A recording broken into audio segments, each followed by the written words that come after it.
device is slow, so we have to wait for that device to finish. In terms of the speed of the CPU, so when the device is finished, it's going to issue an interrupt, which will signal that the device has completed its operation, which means that the particular process that was running, or the code that was running that needed to access the device, this process can now be moved from the blocked state into the ready state. Remember, the process had several states it can be in. The one state was ready, which means it's ready to run. It's just waiting on the CPU cycle. It means it's waiting for the CPU to become available, or it's waiting in line for its turn to use the CPU. That's the ready state. Then it had a running state, which means it's currently using the CPU, or it's running, and then it had a blocked state.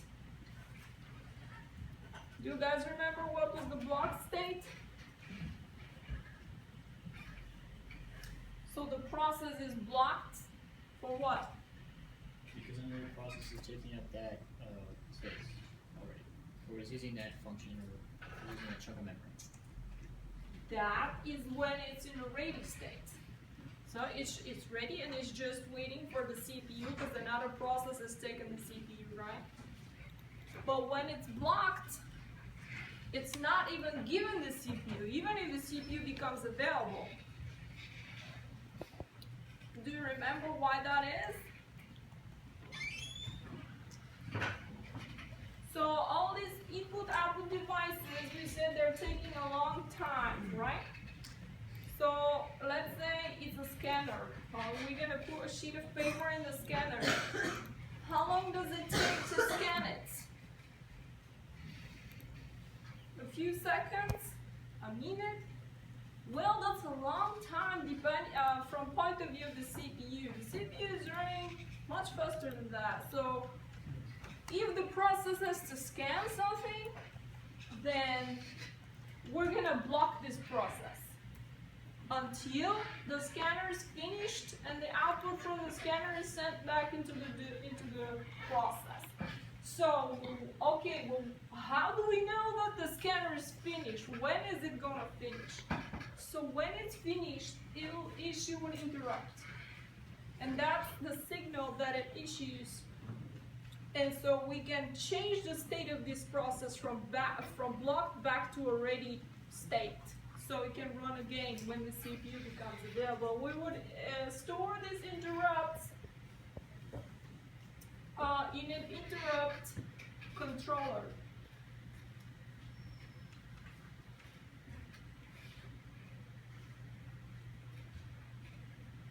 So the device is finished, issues an interrupt is stored here. The controller it notifies the CPU about this.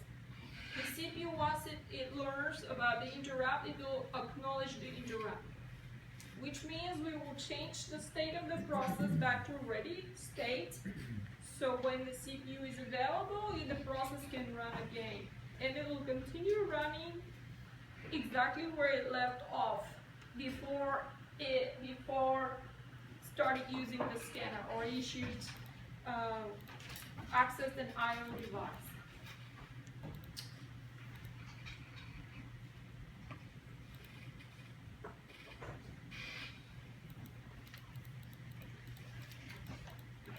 We have precise and imprecise interrupts. So there are two types of interrupts.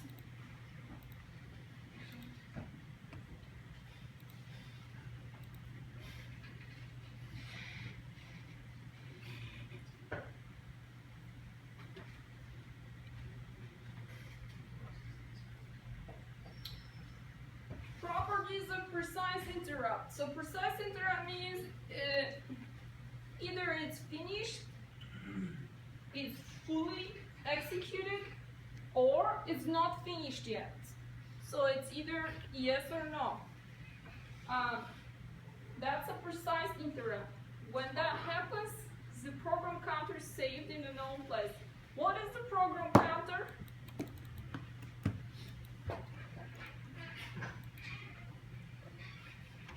Do you guys remember? What is the program counter?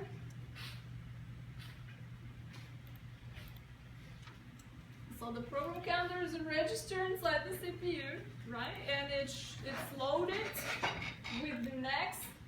with the address of the next instruction to be executed. And because the instruction that just executed was to access the input-output device, we're blocking the process because we have to wait on scanner or printer or whatever it is. So we are saving the address of the next instruction to execute once the I/O operation is finished. So this is the program counter. All instructions before the one that we're currently running are pointed by the program counter, have fully executed, and the ones that are afterwards are not executed yet. And the execution state is null. So the precise interrupt either is not executed or is fully executed. Now we have also imprecise interrupts, which could show a percentage of how far we have gone through the execution. So either 10%, 30%, 80%, or fully executed.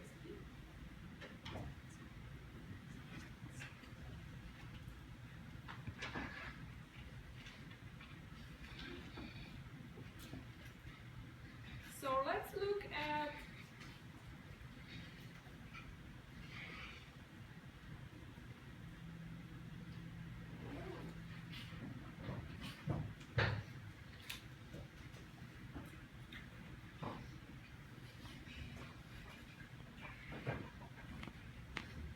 the layers of the software that would handle the input-output devices. So at the very bottom we have the hardware, then we have interrupt handlers, then we have the drivers. So the driver is a piece of software which is designed by the manufacturers of the particular I/O device that provide an interface to the operating system for handling or controlling or issuing commands to the devices. Then the operating system has another layer of software on the top of these drivers, which is called device-independent OS software. And finally is the user-level software. This is where the users or the programmers can issue commands to the I/O devices. Let's say if we want to print or scan something. Now, what is this layer in between here?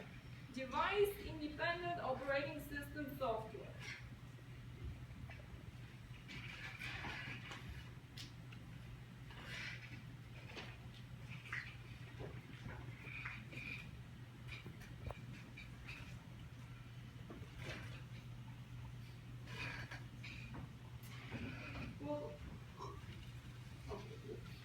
Let's first look at the interrupt handlers.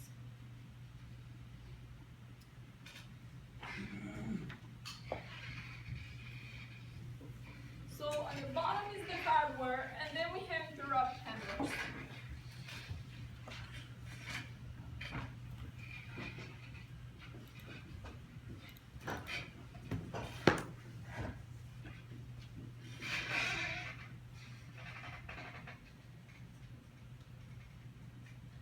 What do they do? Okay.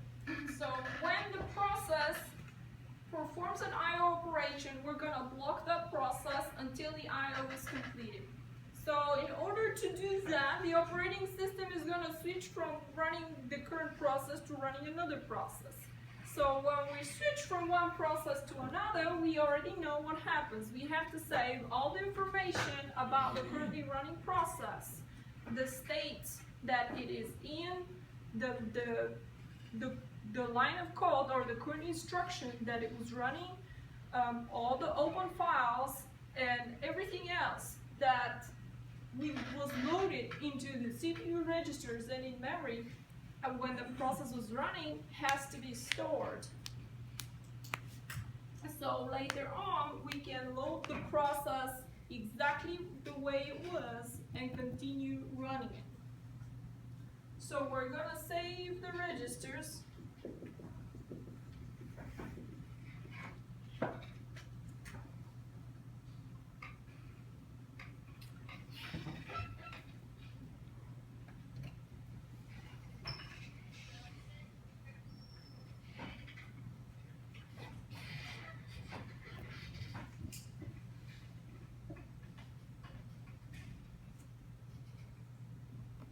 We're going to set up a context, and the context includes all of the things that I just mentioned for the interrupt service procedure.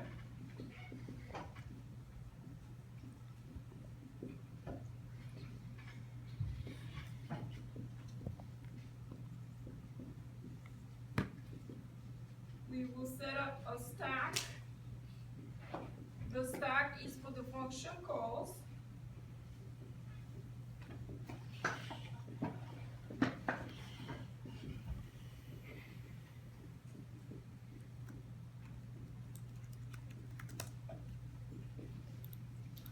Acknowledge the interrupt controller, which means we will issue an acknowledgement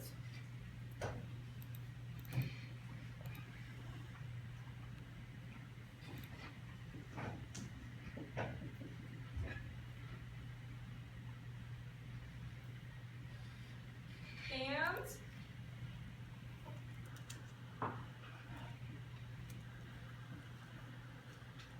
copy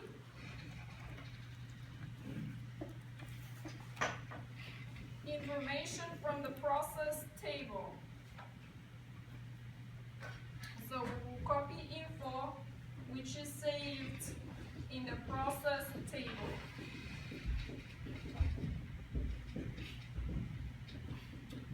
So this is what the interrupt handler is doing. Now, the device drivers, we already mentioned, are a piece of software provided by the producer of the input-output device. So the manufacturer of the device, in addition to having a controller that is built into the device, it also has a piece of software that's called the driver. Now, the driver is oftentimes loaded inside the operating system space or the kernel space, which certain operating system designs try to avoid that and not load drivers inside the kernel, because if any of these drivers fail, then the whole operating system might fail. So it's not a very good idea to load them in the kernel. So certain designs don't do that, but for the most part, the drivers are loaded in the kernel. So after that, we have the rest of the operating system, and the user programs will access the interface which the operating system provides for controlling the I/O devices. Now, on the top of the device drivers, we have a layer which is called Device Independent Operating System Software.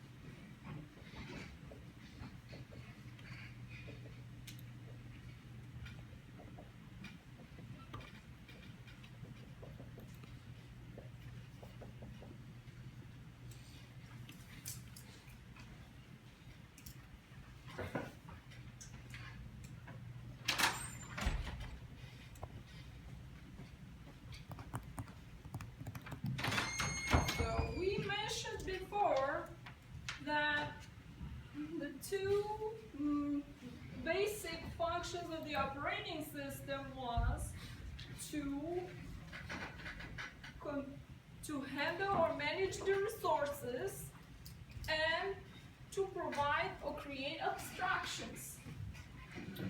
So far we have seen several abstractions. The first one was the concept of a process, where we create a process so that we can share the CPU among all the running programs.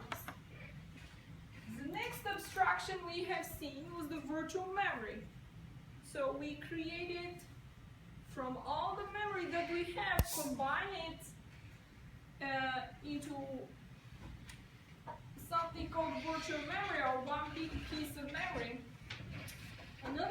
So that we could access it in a uniform way, no matter if it's the disk in the RAM or the cache.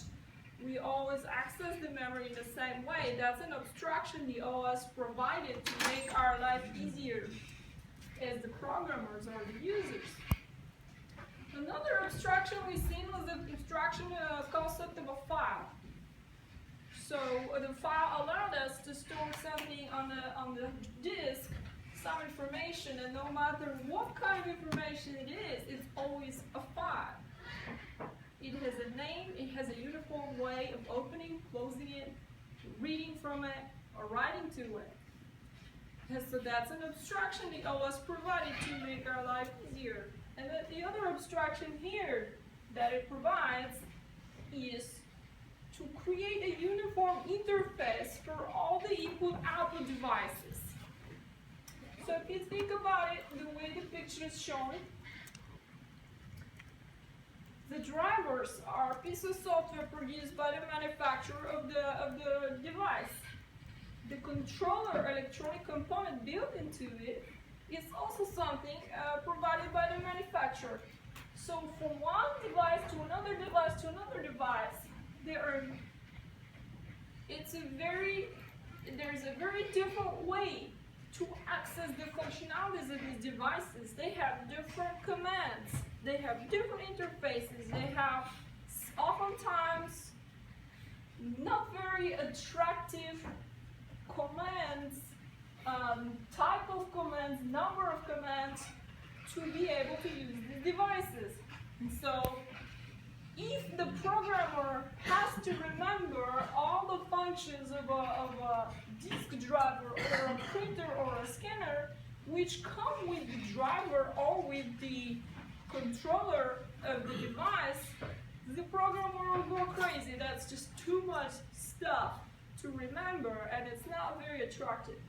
So the operating system has to handle that and create a uniform interface for any I/O device. So whatever the I/O device is, access it in the same way to make the life of the programmer easier, or the user programs that will be accessing these devices. So it creates a uniform interface. That's why you see these looks all the same here. Let's say no matter what kind of printer it is, you will just say print and it will print. See, but that's an abstraction. Print is an abstraction that the operating system provided so that we could print to any printer. But from one printer to another, there's a lot of differences in the way you're going to issue that print command. So that's what this device-independent OS software does. A layer of software does. So it does uniform interfacing for device drivers.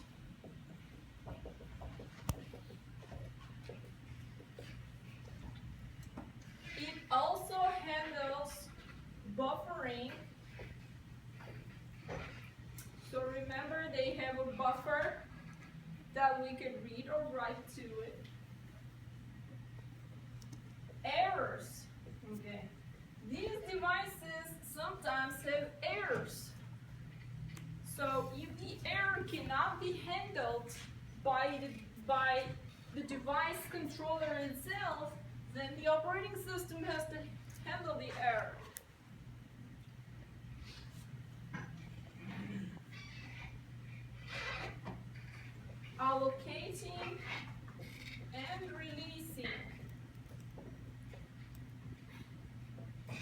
dedicated devices.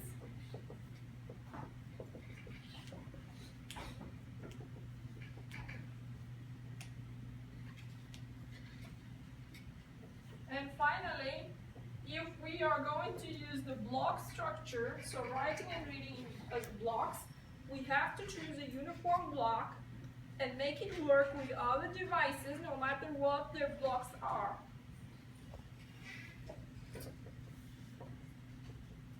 So providing device independent block size.